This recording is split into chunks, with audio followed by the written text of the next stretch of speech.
Y sean bienvenidos nuevo al canal, el capítulo 2. Con Rappi pide lo que más te gusta y dale play a tu serie.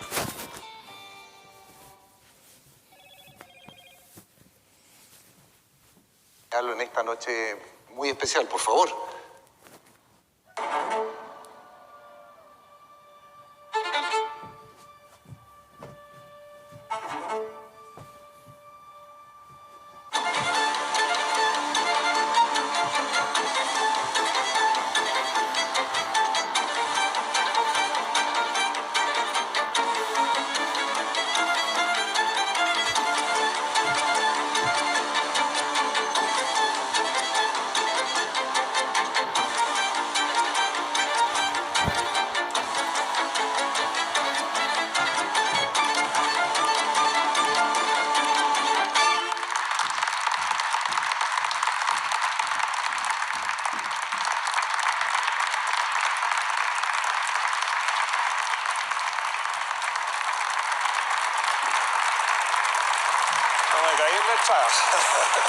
Muy bien, bienvenido. Bienvenido, presidente Eduardo Frei Rustagle, a este segundo capítulo de Elegidos. La foto de rigor. Aquí están todos sus afectos y lealtades que han querido acompañarlo en esta noche muy especial, por favor. Lo primero que quiero decir que un actor y un ingeniero escribiendo la historia, parece. ¿Se habría imaginado usted eso? Entonces no sabemos qué va a salir de aquí, pero va a salir algo bueno, no me cabe la menor duda. Por eso lo quiero invitar a todos a iniciar este viaje en el tiempo, en estos 50 años contados en primera persona, viendo parte de su historia. Mi padre era un hombre de mucha familia. Mi padre iba a almorzar casi todos los días a su casa. Y eso fue nuestro hogar con mi madre, una mujer fantástica, que nos marcó. Ella nos marcó. Yo creo que esa vida familiar a mí me marcó para siempre. Hace 50 años yo tenía casi 31. Ya estaba trabajando como ingeniero, que era mi profesión. Tenía ya 2 hijas y si me dicen en ese momento cuál era su sueño, que no lo escuchan mis hijas, pero tener un hijo hombre también.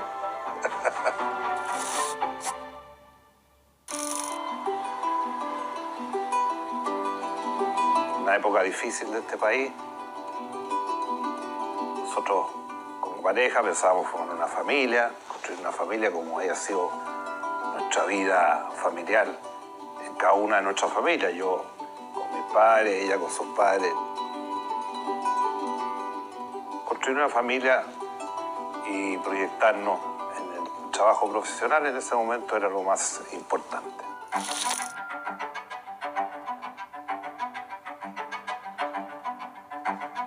No es fácil llamarse Eduardo Frei. No es fácil cargar con la historia de un padre presidente. Pero también es innegable la premisa de que cada quien escribe su propia historia.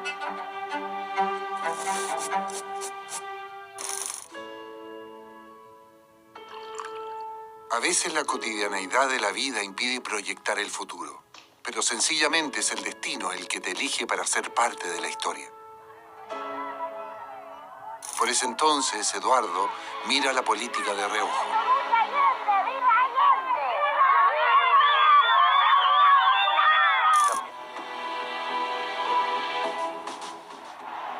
Es pleno gobierno de Salvador Allende. La presión social y política se siente. En ese entonces, todos anticipan un final abrupto. Era una época muy compleja, muy polarizada. Una época casi tóxica hacia el final. Primero, la crisis política. ¿Por qué la crisis política? Porque una parte importante del gobierno de la Unidad Popular y los partidos que formaban esa coalición querían la revolución, querían la dictadura del proletariado. En esa época había una crisis económica brutal. A fines del año 72 la inflación estaba sobre el 200%, ya casi en el 73%. Algunos hablan de cifras del 400%. Y hay ellos que dicen que la inflación llegó hasta el 600%. Entonces la situación económica era desastrosa.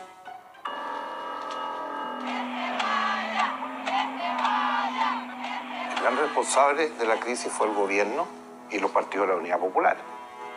Entonces en las calles la confrontación era uno para derribar el gobierno y otro para aplastar la oposición. Su padre, Eduardo Frei Montalva, uno de los pilares de la democracia cristiana, es un referente político de la época. Es el último gobernante antes de Allende y pocos meses previos al golpe asume la presidencia del Senado en medio de fuertes tensiones.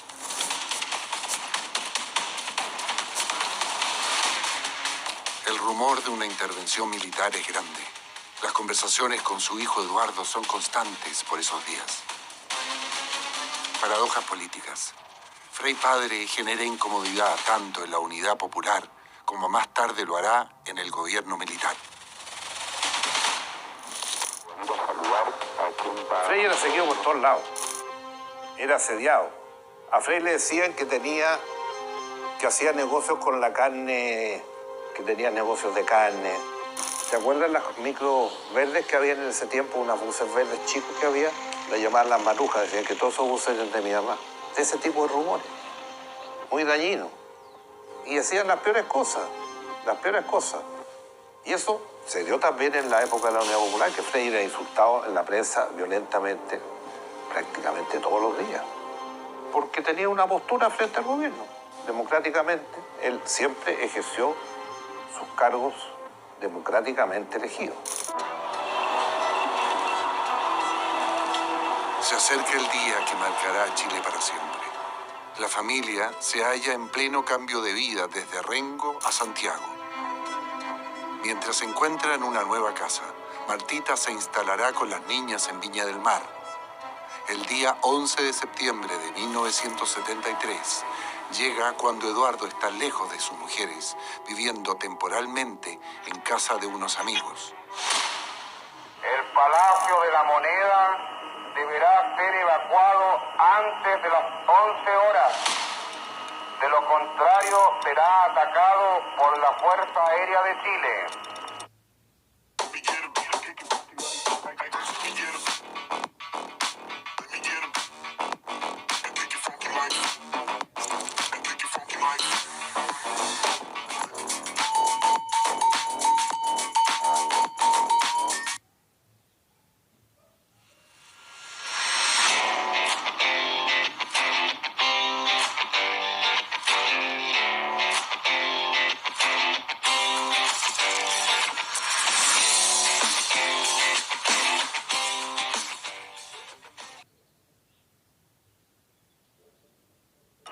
Lo primero que vimos en la mañana fue la pasada de los estábamos cerca de aquí hacia arriba, digamos, hacia la cordillera, y pasaron los aviones disparando sobre Tomás Moro. Misión en Tomás Moro terminada. Eso fue la primera señal que tuvimos. Vimos los aviones, como pasaba. Ya, bueno, estábamos desde temprano con la radio. El ultimátum de las Fuerzas Armadas está siendo cumplido en estos instantes. Aviones de guerra sobrevuelan la ciudad de Santiago. Y después vino el ataque a la moneda, el bombardeo de la moneda.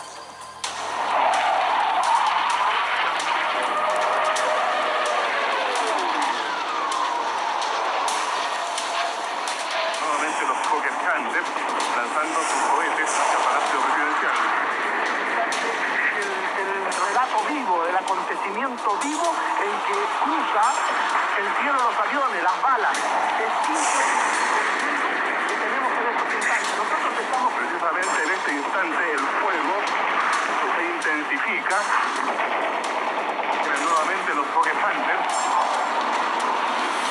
Se escucha sonido de avión, bombardeo, balas de todo calibre.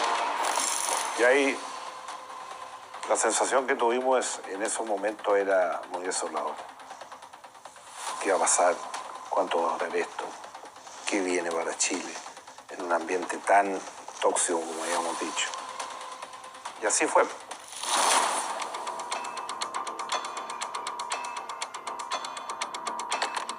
Los llamados a Martita son infructuosos. El caos es evidente y las comunicaciones están totalmente cortadas. Santiago y regiones son copados por la fuerza militar. Después en la tarde ya, cuando ya se supo ya que el resultado, después del bombardeo y el ataque a la Moneda, y ahí estábamos más preocupados que nunca, porque ¿qué viene ahora? ¿Qué viene ahora? ¿Qué va a pasar? ¿Cuál va a ser el resultado de esto? Una sensación de soledad,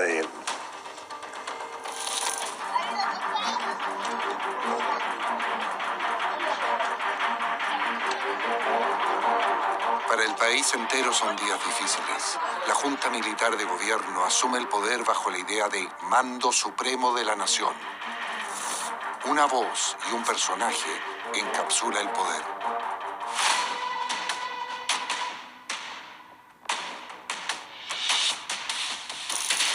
Cuatro oportunidades se le pidió que se rindiera garantizándole la vida y enseguida que se le llevaría al país donde él quisiera con su familia. La figura de Pinochet es una realidad. Comienzan las desapariciones, torturas y muertes. Sin embargo, para la familia Frey pasarán 2 años hasta que el horror toque a su puerta. Bernardo Leyton, emblemático político de la DC y padrino de Frey hijo, es baleado junto a su mujer en las calles de Roma. Los autores del crimen son sicarios italianos contratados por la DINA. Finalmente supimos que había sido tremendo y que nuestro Bernardo había quedado con bastantes lesiones, le pegaron en la cabeza, en fin. Y la Anita quedó paralítica, prácticamente en silla de ruedas el resto de su vida. Entonces fue un crimen muy repugnante por las personas que representaba. 2 personas admirables que siempre habían defendido la democracia, la libertad en Chile. Y para nosotros fue una cosa tremenda. Para mi papá fue muy demoledor. Aunque nadie lo dijera, ¿qué podía pasar? ¿Quién iba a ser el próximo? Eran tiempos difíciles.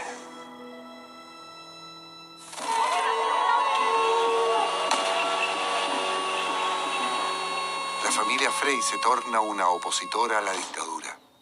Eduardo en esa época no es un actor político, pero sí observa el despliegue de su padre. También es testigo del fraude electoral de la Consulta Nacional del 78 para apoyar al régimen y de las irregularidades del plebiscito del 80 para aprobar una nueva constitución. Una fuerte lucha comienza a gestarse.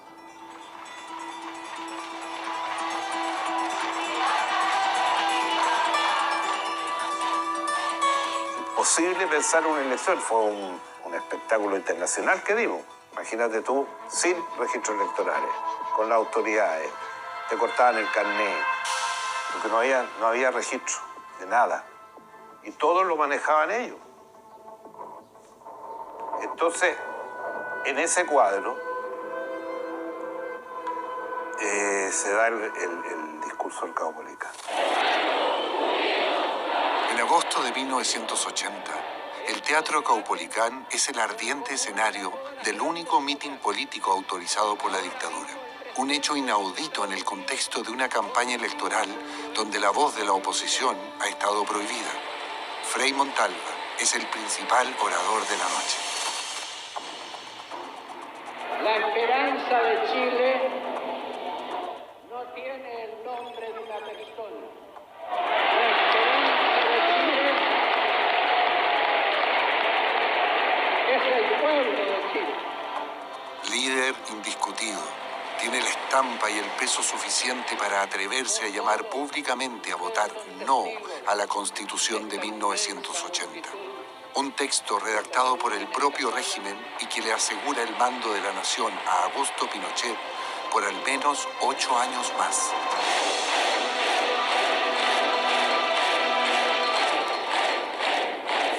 Pienso que sería extremadamente útil e ilustrativo un debate directo con el jefe del Estado.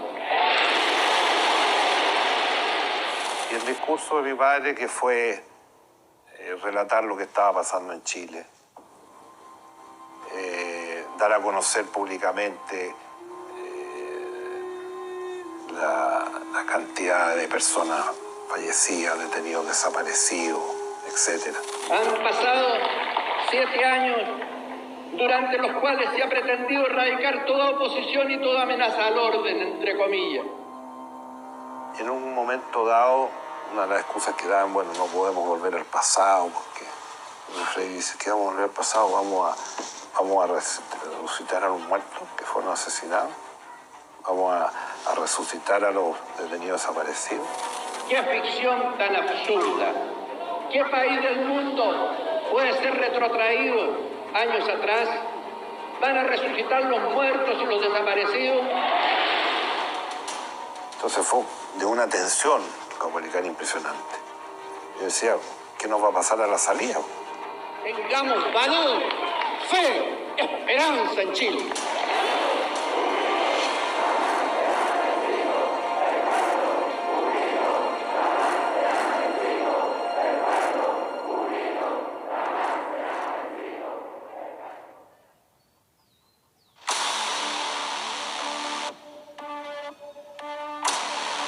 Como era de esperarse, el triunfo del apruebo es abrumador.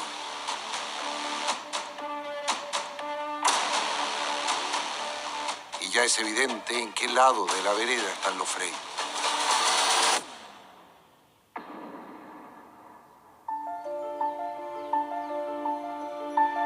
El estado de salud del expresidente Eduardo Frei Montalva, internado desde hace 43 días aquí en la unidad de tratamiento intensivo de la Clínica Santa María, llegó a extremo grave al promediar esta mañana.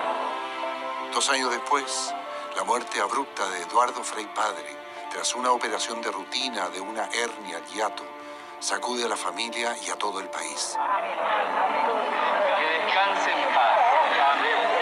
Que su alma y las almas de todos los fieles difuntos, por la misericordia de Dios, descansen en paz. Amén. Una muerte aún no aclarada, pero de la que su hijo no tiene dudas. Para él, fue causada por terceros.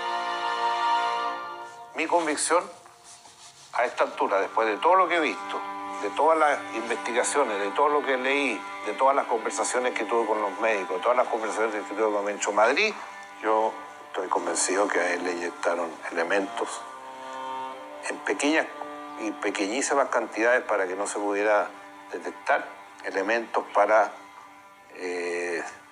destruir su inmunidad o destruir la inmunidad que tiene el cuerpo humano.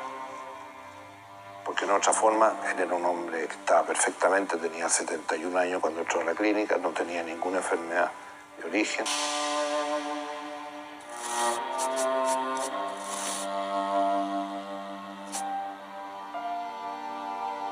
Hemos caminado largo en Es el fin de semana del velorio de Frei Montalva.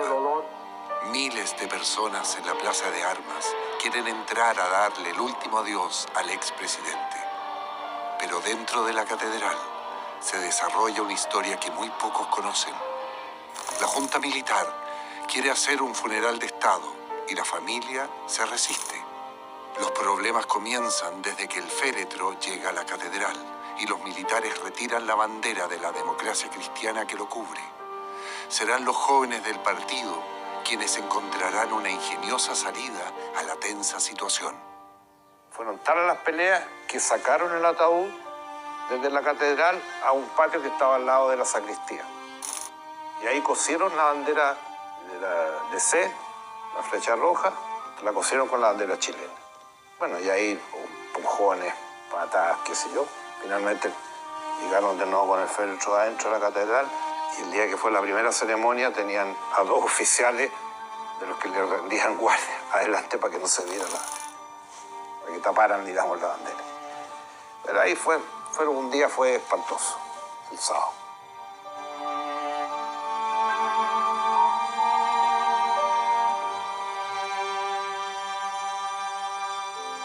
Contradecir los deseos del régimen es imposible y aún no hay claridad de cómo será el funeral.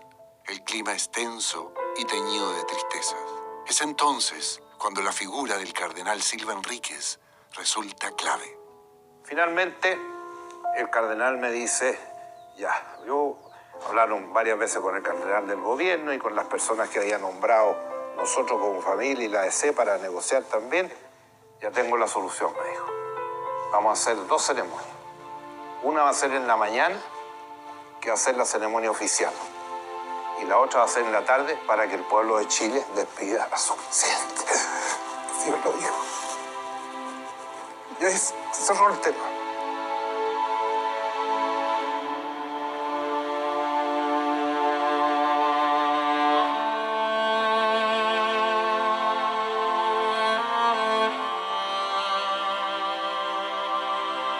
Hubo muchas personas que dijeron que vaya solamente la gente del gobierno, nadie más. Que no vaya ni uno del partido ni nada, todo afuera. Y yo tomé la decisión de ir. Yo dije, voy a ir, me corresponde. No puedo dejarlo solo en esta situación. Porque querían que no hubiera nadie. Yo dije, por ningún motivo yo voy a estar. Y al lado derecho había ya un poco de gente que eran funcionarios de gobierno. Se entraron puros funcionarios. Y al lado izquierdo, que era teóricamente para la familia y la familia nuestra y la familia de Mujer Cristiana, sus amigos. En el otro lado no había nadie. Y en la primera fila estaba yo con mi compadre. Me acompañó un compadre mío que se murió allá. Cuando empiezan a llegar los 4 miembros de la Junta, la gritería y los insultos eran espantosos, las piedras. Y entraron a la iglesia y pasaron donde estaba yo.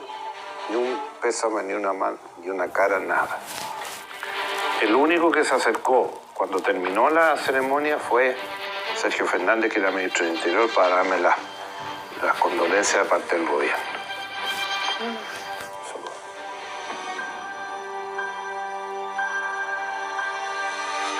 La mayoría de la gente que había venido al gobierno se fue por el lado, porque ya habían sido insultados y gritoneados por toda la plaza que gritaba asesino.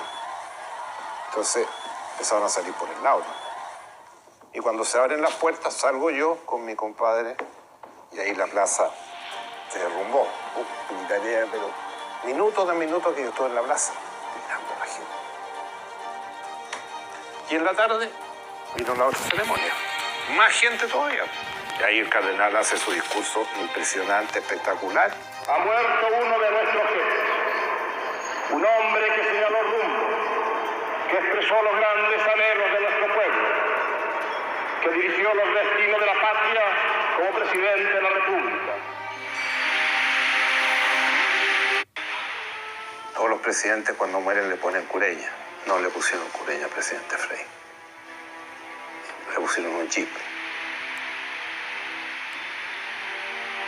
Así tuvimos que irnos caminando y no hubo 1 milímetro cuadrado desde la puerta de la catedral hasta la tumba de mi papá que no había gente. Millones de personas, miles, cientos de miles, por todos lados. Nos demoramos, no sé, 1 hora, 2 horas caminando. Yo dije, esta cuestión cambió la historia. Eduardo Frei, hijo de un líder, lleva sobre sus hombros el peso de la herencia política. El destino. Todos los índices eran positivos. La seguridad, para qué decir, la tranquilidad. Y con estas reformas que hicimos, tantas, en educación, en salud, en el tema de probidad. Mire, el otro día cuando estaba preparando esto decía yo, ¿qué hicimos, por ejemplo, para la familia? Y resulta que me mandaron un detalle, 15 proyectos. ¿Se acuerda que esa época los niños en Chile se llamaban, cómo se llamaban los niños en Chile o cómo le decían? Guachos. Así es. Eso se terminó en mi gobierno. Por favor, quiero invitarlo a ponerse de pie. Sin duda su legado, presidente, ha sido magnífico. Yo quiero agradecer, porque tú cuando me sentaste aquí dijiste, aquí están tus afectos, aquí están tus lealtades. Así es. Entonces hay un grupo de gente que fue parte de mi gobierno, la Concertación, lógicamente que mi partido. Y Por eso lo están acompañando. Y segundo, porque mi familia, mis hijas, mis nietos, que recuerden lo que decía Frei, mi padre, en el De Profundi, decía: a mis hijos y a mis nietos les pido que amen a su país y trabajen por su grandeza. Me falta lo más importante. Sí, sin duda, por favor. Martita.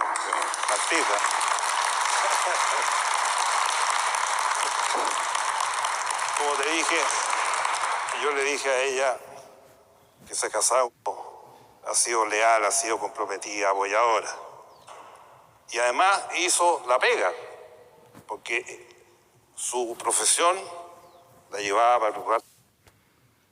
Si te olvidó dale like, suscríbete.